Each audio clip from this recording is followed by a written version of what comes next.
Hi, my name is Wendy Widder, and I'm glad you've joined me for this course on the Book of Daniel.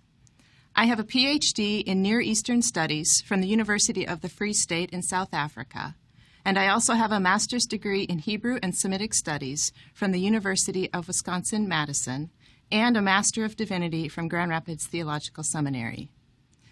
I spent much of my adult life successfully avoiding the Old Testament book of Daniel, a success only matched by my avoidance of the New Testament book of Revelation.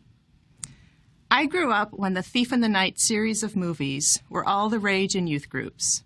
I had nightmares about a really creepy guy with handlebar mustache driving around town in a white van with Unite on its side.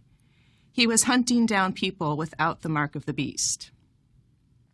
What I later realized really stuck with me from those movies was what I understood to be the purpose of Daniel in the Old Testament and Revelation in the New Testament, namely, to help us construct detailed timelines of the end times, complete with mutant animals, gargantuan scorpions, and a mysterious something called wormwood.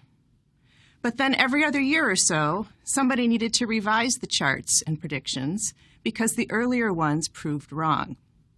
So I finally stopped paying attention and started avoiding the books because I had no desire to muck through the mess of competing interpretations.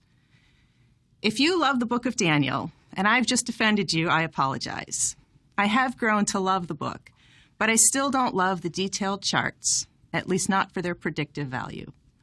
What's more, I've realized that the purpose of Daniel and Revelation is actually something quite other than helping us determine end times timelines. In this course, we'll be working through the book of Daniel in order to understand first the meaning it had for Old Testament Jews, and then, and only then, to determine its relevance for us today, not just for some time in the future.